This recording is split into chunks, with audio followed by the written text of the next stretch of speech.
So Coach Douglas is coming into a pretty darn good situation that still poses significant questions going into next year. The wide receiver room for Oregon and the defensive backfield are undergoing as much year-over-year change as you could possibly have while maintaining some pretty high expectations. I think my expectations are higher for the wide receivers than the defensive backs because there are a few more questions over there. The questions in the secondary are different to me than the ones that are in the wide receiver room. The receiver room is more about how it's going to work out.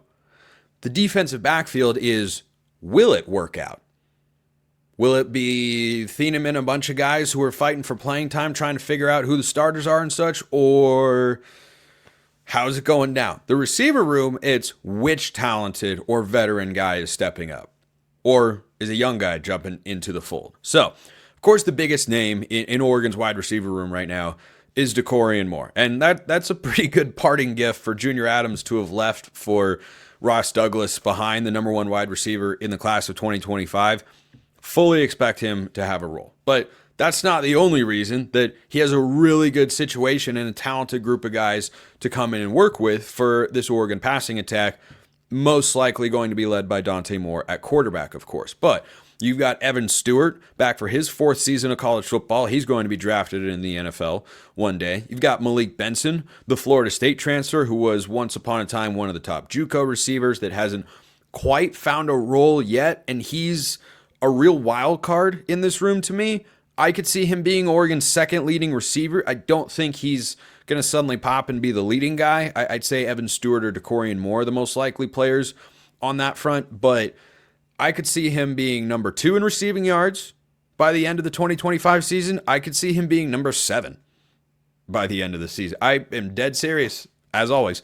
And he's just kind of a wild card because at Alabama and Florida State, for different reasons, it just hasn't worked out. He hasn't really seen the field or gotten the share of targets that, maybe maximizes his potential. Does that happen at Oregon, or does he get beat out by other guys again? Because Oregon's had a relationship with Malik Benson for quite a while, going back to his time coming out of the JUCO ranks a couple of seasons ago when he originally went to Alabama. But I don't know. We'll see. There's plenty of potential there to be sure, but he's yet to crack 400 yards in a Power 4 college football season, so I don't place the same weight of expectations on him as I do maybe an Evan Stewart, for instance. But there are a lot of guys in this room that I think are easy to forget about. 2 in particular, Gary Bryant Jr. and Justice Lowe. Remember, first guy off the bench this year. Now, Gary Bryant Jr. was hurt, so maybe it would have been different, but Justice Lowe was really good. Really good. Stepped up in the Rose Bowl with Evan Stewart out. Had a great game against Illinois, catching his first career touchdown. He stepped up in the Ohio State game when Trayshawn Holden had the spitting incident and got ejected. And Justice Lowe is going into his 4th year of college football. Plenty of fans out there send me messages or drop comments all the time about, man, I want Oregon to play their high school kids more. You develop them, give them a chance. Justice Lowe just got a huge chance and thrived in it this past year. And there were plenty of quotes around fall camp, I think it was last season, that were bullish on what Justice Lowe's potential is. And I don't think he's really like any other receiver in Oregon's room. He can play inside, could play outside as well. He mostly filled in for Tez Johnson when Tez was hurt this past year. But guy has got great speed, good hands, good size, great route runner. Like the touchdown he caught against Illinois, just gets a great release off the line of scrimmage, and then DG dropped the ball in the bucket, and it was just a great play overall. So that's a guy who can absolutely be a big part of this wide receiver room. And then you've got Kyler Casper also going into his 4th year, and I think would have had a bigger role this season if he hadn't gotten hurt. That was also one of those storylines that flew under the radar this past season because of how productive the room was with Evan Stewart, Tez, and Trayshawn Holden. But then you've still got Jerion Dickey, who we haven't really seen anything from. He's hurt his first year and wasn't able to crack the rotation this past year, but he was a 5-star wideout coming out of high school. And then you've got Jeremiah McClellan, who's and that's not even everyone in the room, but based on what we saw when Oregon put the second team offense in a year ago, that's the way the top wide receivers are likely to shake out. And McClellan, super highly rated guy coming out of high school. So the talent in this room that Ross Douglas has to work with is really tremendous. It is really, really good. And in this 3-year run of wide receivers that Oregon has had, best in program history. And I don't know that there's a close second. I'm 100% bullish and nostalgic about the days of Jeff Mail and Josh Huff and Braylon Addison, and those guys were really good. But the depth of this wide receiver room is crazy good. Crazy good. And I'm curious. I want you guys to drop some predictions below or hit me up on Twitter whenever you listen to or watch the show. I'm curious how you all think this plays out. Because what if Dakorien Moore isn't ready game 1? Oregon's playing Montana State. So in some form or fashion, Dakorien should see the field. Because notably, there has never been an instance in which Oregon struggles with a high-end FCS team at home in week 1. I can't recall that ever happening. So Oregon's locked in to winning by 30 or 40 or 70 in that game, and Dakorien will get a bunch of run. But can you imagine?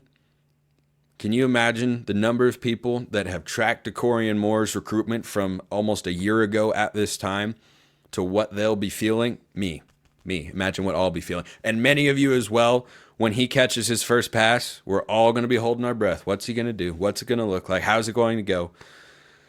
I am very excited for him. No doubt about it. But I feel great about this room. And from a production standpoint, if you heard the numbers or remember the numbers that I laid out earlier about Syracuse's wide receiver room this past year, they had 2 guys with 900 plus yards, one of whom cracked 1,000 yards. Jackson Meeks, really talented receiver that he was able to come in and just coach right away. And that's kind of what he's going to be asked to do again here at Oregon, and I have no reservations about that.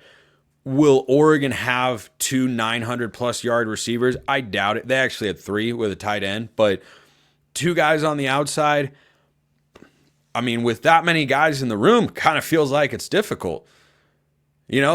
As talented as Oregon's receiver room has been the last couple of years, when Troy and Tez both had 1,000-yard seasons in 2023, yeah, I and many others feel like Trayshawn Holden was slightly underutilized in that season. I'll grant you that, but it's hard to have that level of production or to expect it when you have this many guys that are that talented in the room. And you remember Bo Nix threw for 4,500 yards in that season, and I certainly don't place that level of expectation on Dante Moore in his first full year starting either.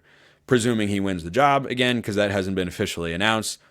That's the expectation. That's my expectation, and that of many others as well. So I'm bullish on this receiver room for a 3rd straight year, and I think Douglas is going to be able to get what Oregon needs out of them offensively to be back in the Big Ten championship hunt, make the college football playoff, and who knows, prove me wrong and make a run and whatnot to the national championship game. But the question that I have, I always evaluate position coaches in 3 areas. How do you recruit? How do you develop? And what's the production like from that room? So I've seen the production element. Great. Hasn't really had a chance to show whether he can recruit and develop guys over the course of many years. And heck, he might not ever get that chance at Oregon if he finds an opportunity elsewhere. He's already been in the NFL once. Fran Brown says he'll make a great head coach one day. Could be super ambitious. Could be a one and done in Oregon. We don't really know. But for 2025, I think this is a great hire by Dan Lanning.